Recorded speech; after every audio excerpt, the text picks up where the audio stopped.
નમસ્કાર, ન્યૂઝ 18 ગુજરાતીમાં આપનું સ્વાગત છે। આપની સાથે હું છું કોમલ। સમાચારોની શરૂઆત કરીએ તો રાજ્યમાં પહેલી વખત પોલીસ કર્મી સામે ગુજસીટોકનો ગુનો દાખલ કરવામાં આવ્યો છે।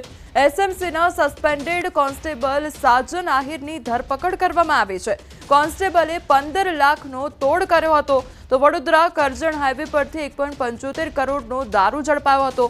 મુખ્ય સૂત્રધાર અનિલ જાટ વિરુદ્ધ પણ ગુજકોટનો જે ગુનો છે તે નોંધવામાં આવ્યો છે। તેમજ હવે સૌથી મોટી વાત તો એ છે કે પોલીસ તપાસમાં 5 વોઇસ ક્લિપ પણ મળી આવી છે, જેમાં કોન્સ્ટેબલ સાજણ અને બુટલેગર વચ્ચે વાતચીતની 2 વોઇસ ક્લિપ મળી આવી છે। તો બુટલેગરે આંગળીયા મારફતે ગાંધીનગર 15 લાખ રૂપિયા મોકલાવ્યા હતા, ત્યારે હાલ તો બેંક ખાતાઓ તેમજ મિલકતની તપાસ કરવામાં આવી રહી છે।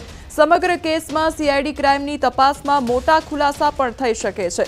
હાલ સૌથી મોટું અપડેટ આ સામે આવી રહ્યું છે કે જ્યાં પોલીસ કર્મી સામે જ ગુજસીટોકનો ગુનો નોંધવામાં આવ્યો છે। એસએમસીના જે સસ્પેન્ડેડ કોન્સ્ટેબલ સાજન આહિર છે તેમની ધરપકડ કરવામાં આવી છે। તો કોન્સ્ટેબલે 15 લાખનો તોડ કર્યો હતો અને તે મામલે હવે તપાસ હાથ ધરવામાં આવી છે। તો કરજણ હાઈવે પરથી 1.75 કરોડને જે દારૂનો જથ્થો હતો તે ઝડપી પાડવામાં આવ્યો હતો અને પહેલી વખત આ કાર્યવાહી હાથ ધરવામાં આવી છે કે જેમાં પોલીસ કર્મી પર ગુજસીટોકનો ગુનો નોંધવામાં આવ્યો છે અને તેની ધરપકડ કરવામાં આવી છે।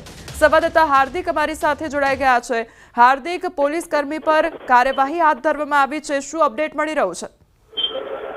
બિલકુલ થી જો આ ઘટનાની વાત કરીએ તો પોલીસ બેડામાં કળભળાટ મચી ગયો છે આ ઘટના બાદ।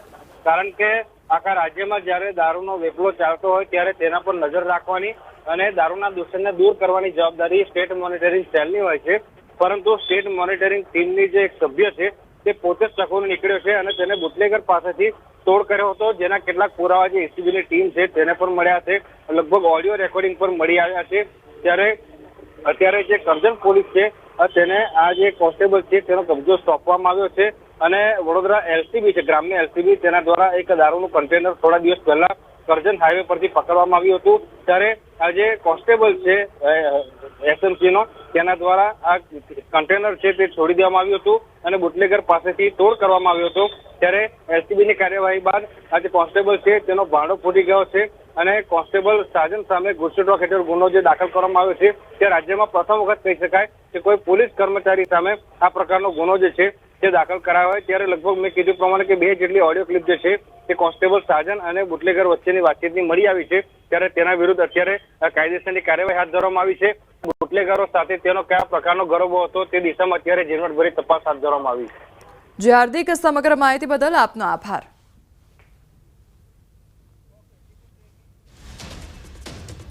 કોંગ્રેસ નેતા અને લોકસભામાં વિપક્ષ નેતા રાહુલ ગાંધી એક દિવસીય ગુજરાતના પ્રવાસે છે।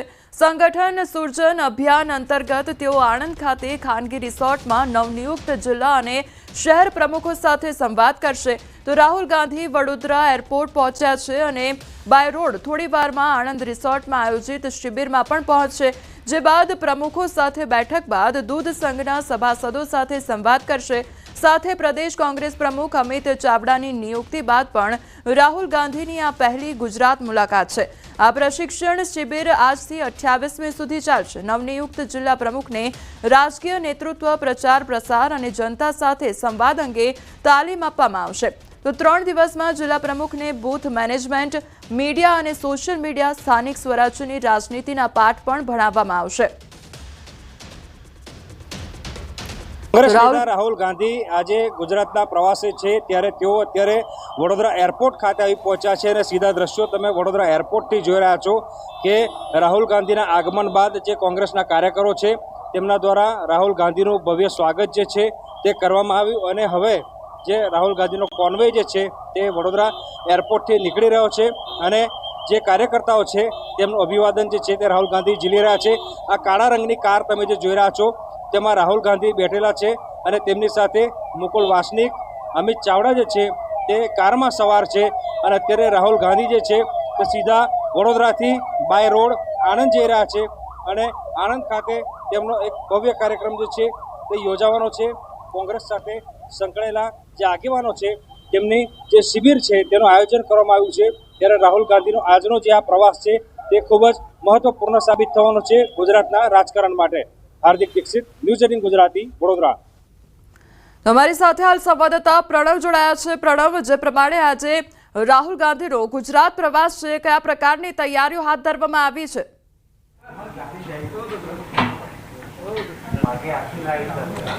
ચોક્કસ એ કહી શકાય કે જે રીતે ગુજરાત કોંગ્રેસ દ્વારા અને સમગ્ર ભારતનો પહેલો પાયલોટ પ્રોજેક્ટ હતો સંગઠન સર્જન અભિયાન, એ અંતર્ગત રાહુલ ગાંધી આની પહેલા પણ ગુજરાત આવ્યા હતા અને એ સમયે તેઓ સંગઠન સર્જન અભિયાન છે તે ગુજરાતથી શરૂઆત કરી હતી. ત્યારબાદ ગુજરાતના જે અલગ અલગ જિલ્લાઓ છે, શહેરો છે, તેવા 40થી પણ વધુ જિલ્લા અને શહેરોના જે પ્રમુખ છે તેની નિયુક્તિ કરવામાં આવી હતી. તેની પ્રથમ જે કહે છે પ્રશિક્ષણ શિબિર છે તે રાહુલ ગાંધી આજે અહીં લેવાના છે. ખાસ કરીને આણંદથી બોરસદ જે હાઈવે છે તેની વચ્ચે આવેલું જે ખાનગી રિસોર્ટ છે એ ખાનગી રિસોર્ટની અંદર આ 3 દિવસીય શિબિર ચાલશે. તેની અંદર પ્રથમ જે ઉદ્ઘાટન છે તે વિપક્ષના નેતા જે છે રાહુલ ગાંધી છે કરવાના છે અને ખાસ કરીને રાહુલ ગાંધી એક રોડમેપ આપવાના છે. કારણ કે ગુજરાતની અંદર જે કહી શકાય કે ચૂંટણીઓ થવાની છે, સ્થાનિક સ્વરાજ ચૂંટણીઓ હોય કે પછી કહી શકાય કે કોર્પોરેશન, જિલ્લા પંચાયત, તાલુકા પંચાયત ચૂંટણીઓ આવી રહી છે, એ જે સેમીફાઇનલ માનવામાં આવે છે વિધાનસભા પહેલાની. એટલે પહેલા એ કહી શકાય કે રાહુલ ગાંધીનો આ ગુજરાત પ્રવાસ એ મહત્વપૂર્ણ બની રહેશે અને ઉદ્ઘાટન કર્યા બાદ તેઓ પણ ખુદ તમામ જે નવા નિયુક્ત જિલ્લા પ્રમુખો છે, જે શહેર પ્રમુખો છે, તેઓને સંબોધન કરવાના છે. તેઓને એક જે કહી શકાય કે એક રોડમેપ આપવાના છે કે આગામી સમયમાં કોંગ્રેસ પાર્ટી કઈ વિચારધારા સાથે લોકોના પ્રશ્નો લઈને જવાની છે. આ 3 દિવસીય જે પ્રશિક્ષણ શિબિર છે તે પ્રશિક્ષણ શિબિરની અંદર અલગ અલગ જે કહી શકાય કે પ્રચાર કઈ રીતે કરવો, સોશિયલ મીડિયાનો કઈ રીતે ઉપયોગ કરવો, જે મંડળથી લઈને સેક્ટર સુધીના જે કામો છે જે જિલ્લા પ્રમુખે કરવાના છે. કારણ કે રાહુલ ગાંધીએ એક વાત કરી હતી જ્યારે આની પહેલાં પણ તેઓ જ્યારે આવ્યા હતા મોડાસા ખાતે, ત્યારે તે કહ્યું હતું કે આ જે પ્રોજેક્ટ છે સંગઠન સર્જન અભિયાન, એ અભિયાન અંતર્ગત જ જિલ્લા પ્રમુખને તમામ જવાબદારી છે તે આપવામાં આવશે અને તેના જ કારણે જે પણ જિલ્લા પ્રમુખની નિયુક્તિ કરવામાં આવી છે તે મોટા ભાગના ક્યાંક પૂર્વ ધારાસભ્યો છે, કોંગ્રેસ પાર્ટીના સિનિયર નેતાઓ છે, એ તમામ લોકોને અલગ અલગ જવાબદારીઓ છે તે હાલ અહીં આપવામાં આવે છે. અને જે રિસોર્ટ છે ત્યાં થોડી જ મિનિટોની અંદર જે રાહુલ ગાંધી છે તે પહોંચવાના છે અને રાહુલ ગાંધી અહીં તમામ લોકોનો જે કહી શકાય કે સાથે સંવાદ પણ કરશે અને ત્યારબાદ જે સભાસદો છે દૂધ મંડળીઓના, એ દૂધ મંડળીના સભાસદો સાથે પણ તેઓ મુલાકાત કરવાના છે, તેઓની સાથે પણ તેઓ અહીં વાત કરવાના છે અને ત્યારબાદ તેઓ ફરી દિલ્હી જવા માટે રવાના થશે. તે કહી શકાય કે 1 દિવસીય કાર્યક્રમ છે રાહુલ ગાંધીનો આજનો ગુજરાતનો છે. જી પ્રણવ, સમગ્ર માહિતી બદલ આપનો આભાર. કોંગ્રેસના કાર્યકર્તાઓ કોંગ્રેસ નેતાઓથી જ નારાજ જોવા મળી રહ્યા છે. ગુજરાત કોંગ્રેસ નેતાઓ પર મોટો આક્ષેપ થઈ રહ્યો છે. કોંગ્રેસના કાર્યકર મિતેશ પરમારનું નિવેદન સામે આવ્યું છે. વડોદરામાં રાહુલ ગાંધીને મળ્યા બાદ નિવેદન આપવામાં આવ્યું છે. ગરીબ કાર્યકરોને ટિકિટ નથી મળતી તેવું કહેવામાં આવ્યું છે. વધુમાં મિતેશ પરમારે કહ્યું, મેં મારું કાર્ડ રાહુલ ગાંધીને આપ્યું, ત્યારે રાહુલ ગાંધીએ કહ્યું હું તમને મળવા બોલાવીશ, તે પ્રકારનું નિવેદન આપવામાં આવ્યું છે. જે અમારા જેવા લડાયક છોકરાઓ છે, વર્ષોથી 35 વર્ષ થઈ ગયા, એ લોકોને કોઈ સ્ટેન્ડ જ નથી મળતું. બાકી તો અહીંયા 15 વર્ષ પહેલાં ગુજરાતમાં મુખ્યમંત્રી કોંગ્રેસના હોત, અહીંયા મેયર કોંગ્રેસના હોત, પણ જે સાચા લડાયકોને સાઈડ ટેક કરવામાં આવે છે, બધા કબજો લઈ લે છે એટલે નવા પૈસાવાળાને બધાને જોઈન કરી દે છે. વડોદરાની એસએસજી હોસ્પિટલમાં ફરીથી ડેન્ગ્યુનો કહેર. દર્દીઓની સારવાર કરતા તબીબો ખુદ હવે દર્દી બન્યા છે. એક ગર્લ્સ હોસ્ટેલ અને 2 બોયઝ હોસ્ટેલમાં રહેતા 15થી વધુ રેસિડેન્ટ તબીબોને ડેન્ગ્યુ પોઝિટિવ આવ્યો છે. તો તબીબોની સુરક્ષા અને હોસ્પિટલના આવાસ વિસ્તારમાં તાકીદે કડક પગલાંની જરૂર છે. પાલિકા દ્વારા દવાનો છંટકાવ તેમજ ફોગિંગ, પાણી નિકાલ અને દંડ ફટકારવામાં આવ્યા છતાં પણ રોગચાળો કાબૂમાં નહીં. તો હોસ્ટેલમાં રહેતા તબીબો મચ્છરદાનીમાં કેદ રહેવા માટે મજબૂર બન્યા છે. સંવાદદાતા હાર્દિક અમારી સાથે જોડાઈ ગયા છે. હાર્દિક, ડેન્ગ્યુ પોઝિટિવના કેસ વધી રહ્યા છે, શું અપડેટ? બિલકુલથી જો સયાજી હોસ્પિટલની વાત કરીએ તો મધ્ય ગુજરાતની સૌથી મોટી હોસ્પિટલ છે. જ્યારે કોઈ નેતા કે રાજકીય અગ્રણી આ હોસ્પિટલની મુલાકાત લેતું હોય છે ત્યારે હોસ્પિટલને એકદમ ચકાચક અને સ્વચ્છ કરી દેવામાં આવે છે. પરંતુ એક નાનકડા મચ્છરે એસએસજી હોસ્પિટલના તંત્રની પોલ ખોલી નાખી છે. કારણ કે જે તબીબો દર્દીઓને સારવાર કરતા હતા એ તબીબો ખુદ હવે દર્દી બનીને એસએસજી હોસ્પિટલના ખાટલે પડ્યા છે. ત્યારે ડેન્ગ્યુનો કહેર જે છે તે હોસ્પિટલમાં જોવા મળી રહ્યો છે. અત્યાર સુધી હોસ્પિટલના લગભગ 15થી વધુ રેસિડેન્ટ તબીબો જે છે તેમને ડેન્ગ્યુ જે છે તે થઈ ચૂક્યો છે. ત્યારે હવે ડેન્ગ્યુએ એસએસજી હોસ્પિટલની હોસ્ટેલને ભરડામાં લેતા અત્યારે જે કોર્પોરેશનનું તંત્ર છે જે જાગ્યું છે અને હવે મોડે દવાનો છંટકાવ જે છે તે કરવામાં આવી રહ્યો છે અને રોગચાળો જે છે તે બેકાબુ ન બને તેવા પ્રકારના પ્રયત્નો જે છે તે કરવામાં આવી રહ્યા છે. જી હાર્દિક, સમગ્ર માહિતી બદલ આપનો આભાર. રાજકોટમાં અસામાજિક તત્વોને પોલીસનો ડર નથી રહ્યો તે પ્રકારની પરિસ્થિતિ જોવા મળી રહી છે. અસામાજિક તત્વોએ ફરી એકવાર પોલીસને પડકાર ફેંક્યો છે. તોફાની તત્વોનો આતંક જોવા મળી રહ્યો છે. વાહનોમાં તોડફોડ કરી દેવામાં આવી છે. અયોધ્યા ચોક પાસે HCG હોટલની પાછળ આવેલા સુંદરમ શિલ્પ રેસિડેન્સીમાં અસામાજિક તત્વો ઘૂસ્યા અને પાર્ક કરેલા વાહનોમાં આડેધડ તોડફોડ કરી દેવામાં આવી. તોફાની તત્વોનો આતંક CCTV કેમેરામાં કેદ થયો છે. તો 4 તોફાનીઓ એપાર્ટમેન્ટમાં ઘૂસી આવ્યા હતા અને તોડફોડ કરવામાં આવી હતી. એટલું જ નહીં, આતંક મચાવીને તોફાનીઓ સ્થળ પરથી ભાગી પણ છૂટ્યા હતા. હાલમાં CCTV વાયરલ થતા ગાંધીગ્રામ પોલીસે તપાસ શરૂ કરી છે. બનાસકાંઠાના થરાદ સાંચોર હાઈવે પર ઇકો ગાડીમાં આગની ઘટના સામે આવી છે. ગાડીમાં અચાનક આગ લાગતા અફરાતફરી મચી ગઈ હતી. સદનસીબે ડ્રાઈવરનો આબાદ બચાવ થયો હતો. તો નગરપાલિકાની ફાયર ટીમે ઘટનાસ્થળે પહોંચી આગ પર કાબુ મેળવ્યો હતો. શોર્ટ સર્કિટથી ગાડીમાં આગ લાગી હોવાનું અનુમાન લગાવવામાં આવી રહ્યું છે. સુરતમાં પેટ્રોલ પંપ પર દીપડાના આંટાફેરા જોવા મળી રહ્યા છે. મહુવા તાલુકાના ગ્રામ્ય વિસ્તારમાં દીપડાની દહેશત ફેલાઈ છે. તો તરકાણી ગામે આવેલ પેટ્રોલ પંપ પર દીપડાના આંટાફેરા, પંપ પર કામ કરતા કર્મચારી તેમજ વાહન ચાલકોમાં ભય ફેલાયો છે. પેટ્રોલ પંપમાં CCTVમાં દીપડાના આંટાફેરા કેદ થયા છે. પેટ્રોલ પંપના સંચાલકે મહુવા વન વિભાગને જાણ કરી છે.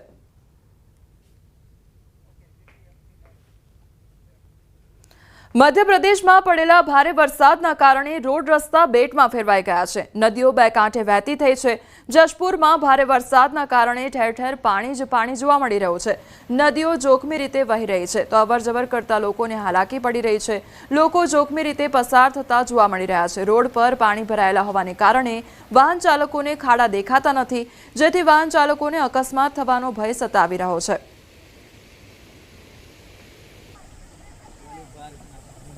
ઉત્તર ચીનમાં આવેલા વાવાઝોડાએ તબાહી મચાવી દીધી છે. ઉત્તર ચીનમાં આવેલા વાવાઝોડાએ બાઉડિંગ શહેર 24 કલાકની અંદર લગભગ 1 વર્ષ જેટલો વરસાદ વરસ્યો છે અને જેના કારણે શેરીઓ પાણીમાં ડૂબી ગઈ છે અને રસ્તાઓ કપાઈ ગયા છે. 19,000થી વધુ લોકોને તેમના ઘરમાંથી બહાર કાઢવાની ફરજ પડી છે અને શુક્રવારે વહેલી સવારથી 24 કલાકમાં પશ્ચિમ બાઉડિંગના અમુક વિસ્તારમાં 448.7 મિલીમીટર જેટલો વરસાદ ખાબક્યો હતો, જેના કારણે અચાનક પૂર આવ્યું હતું. કેટલાક ગામોમાં વીજળી ખોરવાઈ ગઈ હતી અને પુલો અને રસ્તાઓને નુકસાન થયું હતું. રોડ રસ્તાઓએ જળ સમાધિ લીધી હોય તેવા દ્રશ્યો સર્જાયા. તો પાણીનો પ્રચંડ પ્રવાહ જાણે બધું તણાઈ લઈ જતો હોય તેવું જોવા મળ્યું છે. નાના વાહનોથી લઈને મોટા વાહનો પણ પાણીમાં ડૂબી ગયા છે. જ્યાં જુઓ ત્યાં પાણી જ પાણી. તો રોડ પર જાણે પૂર આવ્યું હોય તેવા દ્રશ્યો દેખાયા છે. અહીં ભારે વરસાદને પગલે જનજીવન ખોરવાઈ ગયું છે.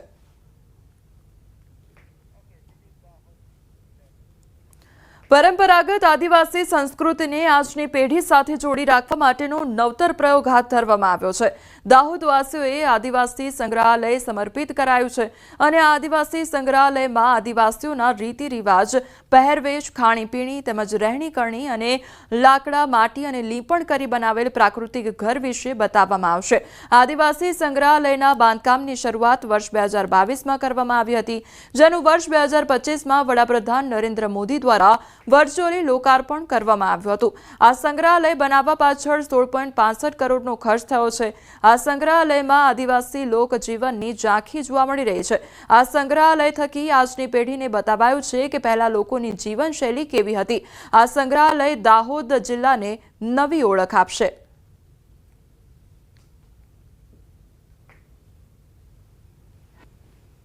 અત્યારે અમે જે ટ્રાઇબલ મ્યુઝિયમ છે એની મુલાકાત લીધી છે.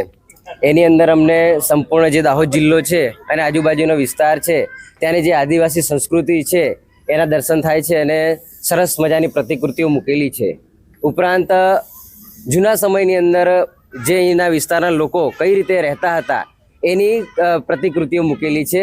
એમની રહેણી કહેણી કઈ રીતની હતી, એ ઉપરાંત કે લોકો રસોઈ કઈ રીતે કરતા, એમના ઢોર ઢાંકર કઈ રીતે બાંધતા, દાહોદ જિલ્લાવાસીઓ માટે ખુશીની બાબત છે અને દાહોદ જિલ્લાની અંદર સૌથી વધારે વસનારી જાતિ એ આદિવાસી જાતિ છે. એમને પણ એક ગર્વ થઈ રહ્યો છે કે ખરેખર અમારા પૂર્વજો, અમારા વડવાઓ જે અમે રહેણી કહેણી અને અમારી સંસ્કૃતિ હતી એ સંસ્કૃતિ આજે અહીંયા ટ્રાઇબલ મ્યુઝિયમની અંદર મૂકવામાં આવી છે અને એ સંસ્કૃતિને દાહોદ જિલ્લાની ભારતભરમાં તમામ લોકો અહીંયા નિહાળવા આવી રહ્યા છે. પોતાના પૂર્વજોની જે સંસ્કૃતિ ભૂલી જઈ રહ્યો છે.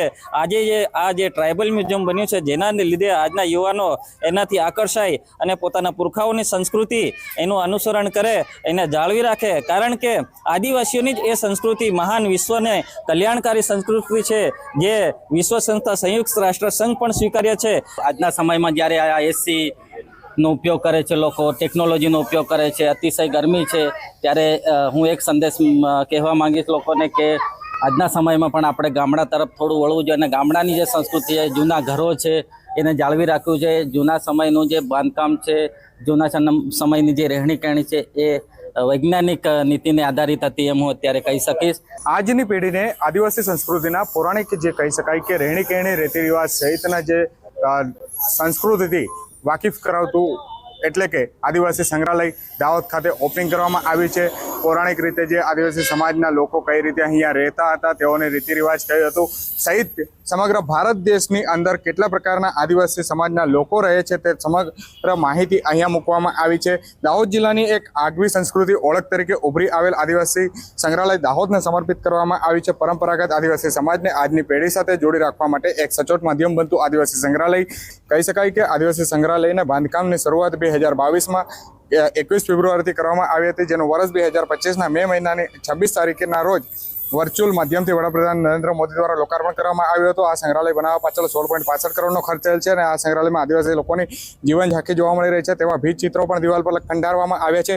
આ આજના સમયના ઈંટ, પથ્થર, રેતીના મકાનો બની રહ્યા છે, તેના કરતાં વધુ મજબૂત હોવાનું પણ કહી શકાય. કે જો કે અત્યારે કહી શકાય કે જે દાહોદની અંદર આદિવાસી સમાજનું જે સંગ્રહાલય બનાવવામાં આવ્યું છે તે આદિવાસી સમાજના લોકો માટે ખૂબ ઉપયોગી છે અને આજની પેઢી જે એક આધુનિક યુગ તરફ જઈ રહી છે તેને પ્રાકૃતિક અને પૌરાણિક રીતે જે આદિવાસી સમાજના રીત રિવાજ કઈ રીતે હતા અને તેઓની પહેરવેશ કઈ રીતે હતું તેની સાથે જોડતું એક સચોટ માધ્યમ બન્યું છે. સૌરભ ગેહલોત, ન્યૂઝ 18 ગુજરાતી, દાહોદ. સમાચારોમાં આગળ વધીએ તે પહેલા રોકાઈશું એક બ્રેક માટે.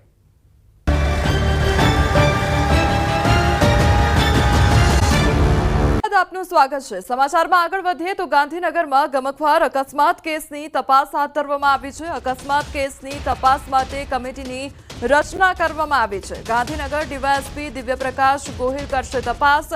કમિટીમાં ટ્રાફિક પીઆઈ પરાગ ચૌહાણ તેમજ પીઆઈ વીઆર ખેર પણ આરોપી હિતેશ પટેલને આજે કોર્ટમાં રજૂ કરવામાં આવશે. તો ગાંધીનગર કોર્ટમાં રજૂ કરી રિમાન્ડની માંગ કરવામાં આવશે. આરોપી વિરુદ્ધ પોલીસે સઅપરાધ, માનવવધ સહિતની વિવિધ કલમો હેઠળ ગુનો નોંધ્યો છે.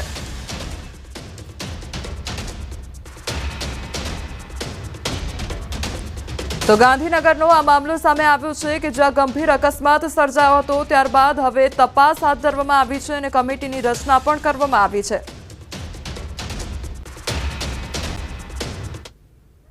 રાજકોટના રીબડામાં પેટ્રોલ પંપ પર ફાયરિંગનો મામલો સામે આવ્યો છે. પોલીસની પ્રાથમિક તપાસમાં ખુલાસો થયો છે. ફાયરિંગ કરનારાઓ રાજકોટના રૈયા સર્કલ સુધી દેખાયા અને પોલીસની 2 ટીમ ઉત્તર પ્રદેશ, 3 ટીમ મધ્યપ્રદેશ ખાતે તપાસ અર્થે મોકલવામાં આવી. તપાસમાં હાર્દિકસિંહ દ્વારા બનાવવામાં આવેલ જવાબદારી સ્વીકારવાનો વિડીયો ગુજરાત બહાર બનાવવામાં આવ્યો હોવાનો દાવો કરવામાં આવી રહ્યો છે. Local crime branch, special operation group અને સ્થાનિક પોલીસની જુદી જુદી ટીમ પણ બનાવવામાં આવી છે. અનિરુદ્ધસિંહ જાડેજાના ભત્રીજાના પેટ્રોલ પંપ ઉપર ફાયરિંગ કર્યું હતું. ફાયરિંગ કરાવ્યાની જવાબદારી કુખ્યાત હાર્દિકસિંહ જાડેજા દ્વારા લેવામાં આવી હતી અને આ મામલે હવે વધુ તપાસ હાથ ધરવામાં આવી છે.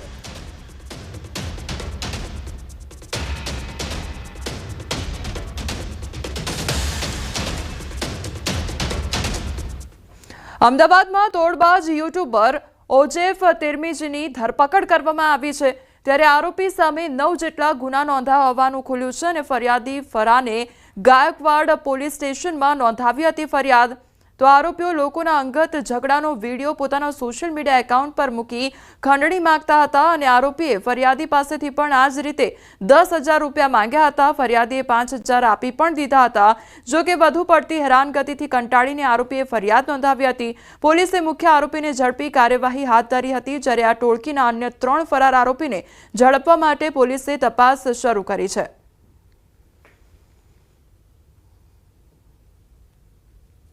મારા વિરોધમાં આ લોકો એક વિડીયો વાયરલ કરી ઇન્સ્ટાગ્રામ ઉપર ને મને અભદ્ર શબ્દોમાં વાત કરી હતી મારા ઉપર ને મને બદનામ કરવાનો કાવતરો એ લોકો રચ્યો હતો. એના વિરોધમાં હું સાયબર ક્રાઇમની અંદર હવે ગાયકવાડ હવેલીમાં પોલીસ ફરિયાદ દાખલ કરી છે. માનહાનિનો કેસ પણ હું આપણે કોર્ટમાં દાખલ કરેલ છે. મૂળ 4 આરોપીઓ બતાવેલા છે, જેની અંદર ઓજેબ તિરમિજી જેની ધરપકડ થઈ છે, આબેદા પઠાણ અને એના હસબન્ડ અને એક આઝીમ ખાન. આ 4 આરોપીઓ છે ટોટલ. એમાં 3 આરોપીઓની ધરપકડ બાકી છે. જે મુખ્ય આરોપી છે જે કિંગપિન છે એની ધરપકડ આજરોજ કરવામાં આવી છે. સદર આરોપીઓ અને એમની ગેંગ વિરુદ્ધ ટોટલ 9 ગુનાઓ દાખલ છે, જેની અંદર હાલમાં શાહપુર અને ગાયકવાડ હવેલીના 2 ગુના, આ પ્રકારે 3 ગુનામાં આ 4 આરોપીઓ વોન્ટેડ છે. અંજાર પાસે આવેલી વેલ્સબન કંપની સામે ગામ લોકોનો વિરોધ જોવા મળ્યો. કંપનીએ અજાપર ગામના ગૌચર જમીનમાં વીજ લાઇન પસાર કરવા માટે કામગીરી શરૂ કરતા ગ્રામજનોએ વિરોધ કર્યો. અંજાર તાલુકાના 4 ગામોમાંથી વેલ્સબનની વીજ લાઇન પસાર થવાની છે. ગામના પશુઓના ચરિયાણ માટેની અનામત જમીન હડપ કરવા સામે ગામમાં આક્રોશનો માહોલ જોવા મળી રહ્યો છે. તો ગામના લોકો સાથે કોઈ પણ વાત કર્યા વગર કંપની દ્વારા ટાવર નાખવાનું કામ શરૂ કરાયું હોવાનું સ્થાનિકોએ જણાવ્યું છે. જો ટાવર નાખવામાં આવશે તો ગૌચર જમીનને અને ખેડૂતોને હાલાકી પડશે. 220 kV ભચાઉથી 220 kV વેલ્સબન સબસ્ટેશન સુધી લાઇનના મુદ્દે વિવાદ થયો છે. તો આ દરમિયાન પોલીસ અને સ્થાનિકો વચ્ચે ઘર્ષણ પણ સર્જાયું. હાલ ખેડૂતો વળતર આપવાની માંગ પણ કરી રહ્યા છે.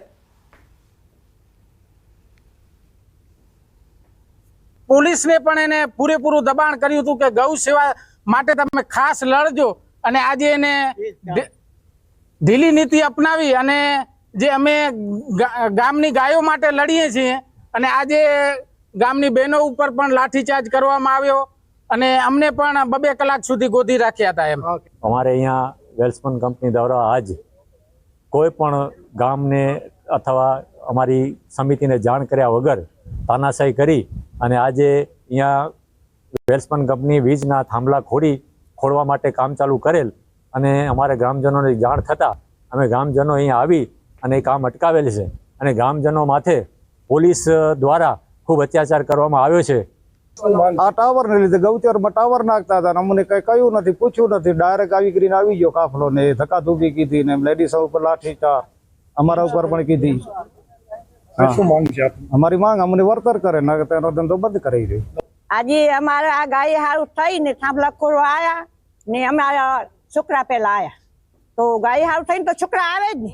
કાંઈ અમે એવું તો છે નહીં કે અમને કાંઈ 5 રૂપિયા ખપતા હતા. આ તો ગૌ માતા સારું હે ને, કા તો છોકરાને આમ તેમ કરવા લેડીઝ હોય તો લેડીઝને મારવા માંડી જાય. કપરાડા ગ્રામ પંચાયતના માથાભારે સભ્યોએ પંચાયતને તાળું મારી દીધું. વલસાડના કપરાડામાં ફળી ગ્રામ પંચાયતને તાળું મારી દેવામાં આવ્યું છે. મહિલા સરપંચના પતિ અને ગ્રામ પંચાયતના માથાભારે સભ્યોએ 8 દિવસથી તાળું મારી દીધું છે, જેને કારણે કામગીરી અટવાઈ છે અને લોકો પરેશાન થયા છે. સરપંચના પતિ અને કેટલાક સભ્યો દ્વારા પંચાયતના કર્મચારીઓને ધમકાવવામાં આવતા હોવાના આક્ષેપ થઈ રહ્યા છે. વધુમાં મહિલા સરપંચના પતિ બેફામ ભ્રષ્ટાચાર કરતા હોવાના પણ આક્ષેપ થઈ રહ્યા છે. લોકોનું કહેવું છે કે આવાસ યોજનાના લાભાર્થીઓ પાસેથી રૂપિયાની ઉઘરાણી કરવામાં આવે છે, છતાં પણ કોઈ કાર્યવાહી ન થતા તલાટીની કામગીરી સામે પણ અનેક સવાલો થઈ રહ્યા છે. તાલુકા પંચાયત દ્વારા તપાસ કરી જરૂરી કાર્યવાહી કરવાની ખાતરી આપવામાં આવી છે. ગ્રામ પંચાયતનું તાળું વહેલી તકે ખોલી અને લોકોના પડતર કામો ઝડપી પૂરા કરવામાં આવે અને ગ્રામ પંચાયતના સરપંચના પતિ પર થયેલા આક્ષેપો અંગે પણ તપાસ કરવામાં આવે તેવી માંગ કરવામાં આવી છે. જો કે આ બાબતે ગ્રામ પંચાયતના સરપંચ કે તલાટી કંઈ બોલવા તૈયાર નથી. પેટલાદના ચાંગા ગામે કમળાનો કહેર, તંત્ર દોડતું થયું. પેટલાદના ચાંગા ગામે કમળાએ કહેર મચાવ્યો છે. ચાંગા ગામે વોર્ડ નંબર 2માં અચાનક જ કમળાના શંકાસ્પદ કેસોમાં ઉછાળો આવ્યો, જેથી ગામમાં દહેશત ફેલાઈ. આ અંગેની જાણ આરોગ્ય વિભાગને થતાં તંત્ર એક્શનમાં આવ્યું. આરોગ્ય વિભાગ દ્વારા વિવિધ ટીમો બનાવવામાં આવી અને સવારથી વિવિધ વિસ્તારમાં સર્વે કરી કામગીરી કરે છે. નજરાના વિસ્તાર, રબારીવાસ અને જનતા કોલોની સહિતના વિવિધ વિસ્તારમાં શંકાસ્પદ કેસો જોવા મળ્યા. વિવિધ વિસ્તારમાં લીકેજને લઈ મુલાકાત લીધી. ઘણા વિસ્તારમાં પંચાયત દ્વારા યોગ્ય કામગીરી કરવામાં ન આવતી હોવાનો આક્ષેપ કરવામાં આવ્યો. અત્યારના સમયમાં મોટાભાગની કામગીરી ડિજિટલાઇઝ કરવામાં આવી રહી છે, ત્યારે હવે અમદાવાદ મ્યુનિસિપલ કોર્પોરેશન દ્વારા વધુ એક કામગીરી ડિજિટલાઇઝ કરવામાં આવી. ટેક્સ માટેની તમામ કામગીરી ડિજિટલાઇઝ બનશે. અમદાવાદમાં વોર્ડ ઇન્સ્પેક્ટરને 220 જેટલા ટેબ્લેટનું વિતરણ કરવામાં આવ્યું છે. તો ટેક્સ પેયરનો ફોટોથી લઈને સ્થળ અંગેની કામગીરી માટે ટેબ્લેટનું વિતરણ કરાયું. આદરણીય પ્રધાનમંત્રી હંમેશા એવું કહે છે કે આવનારા સમયમાં ટેકનોલોજીના આધાર ઉપર સરકાર ચાલે અને એમાંય ડિજિટલ ટેકનોલોજી. એટલે આ રીતે આપણે જ્યારે ટેબ્લેટ આપીશું તો જે કાગળ પેન ઉપર કામ થતું હતું હવે ટેકનોલોજીના આધાર ઉપર ટેબ્લેટ ઉપર કામ થશે અને વધુ ચોકસાઈથી થશે. એના ગૂગલ મેપ દ્વારા એના લોકેશન લેવામાં આવશે, ટેક્સ પેયરનો ફોટો લેવામાં આવશે. એ રીતે વધારે પારદર્શી વહીવટ થાય તે આશયથી કુલ મળાઈને 220 ટેબ્લેટ વોર્ડ ઇન્સ્પેક્ટર અને ડીસુ લેવલના કર્મચારીઓને. હાલ સમાચારોમાં બસ આટલું જ. વધુ સમાચાર માટે આપ જોતા રહો ન્યૂઝ 18 ગુજરાતી. નમસ્કાર.